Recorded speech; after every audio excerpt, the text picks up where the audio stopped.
People would sometimes, when I give speeches, stand up and say, I think your Black in America documentary is divisive.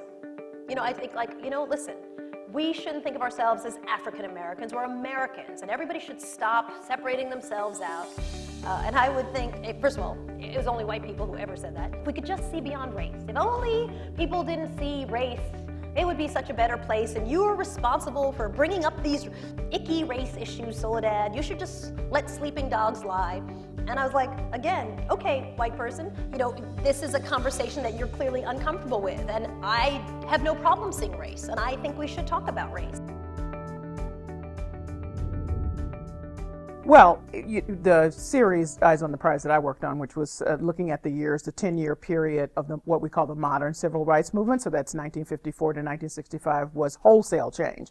We're talking legislation, we're talking changes in attitudes and behavior, so that was massive in terms of anti-segregation movements becoming wholly accepted by the rest of the United States, and a real clear understanding of what it meant to be African American and not be a full citizen. I think the conversation has really changed around what is the debate about civil rights today.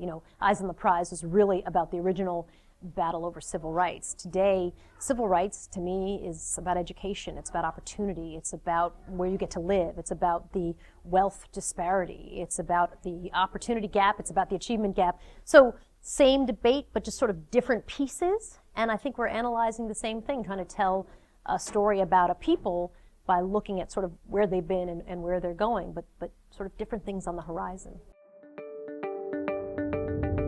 I think journalism's changed for better. And part of that is because I'm nauseatingly optimistic, because I think technology has only gotten better. It's smaller, it's easier. You can carry that camera in your handbag. When I started working in television news, we have 3/4-inch tapes, and they're massive cameras, and now you can shoot beautifully with really, really small equipment. I mean, that's an amazing thing. I think also just the opportunities that you have in social media. I remember, tweeting the first information about an earthquake.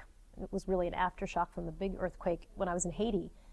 I was nowhere near a camera, but I was able to sort of send out information and really, inform in a way that I couldn't have done before. Some of the stuff I see now, I see people coming up who don't even understand or appreciate or embrace basic tenets of journalism. We're talking accuracy.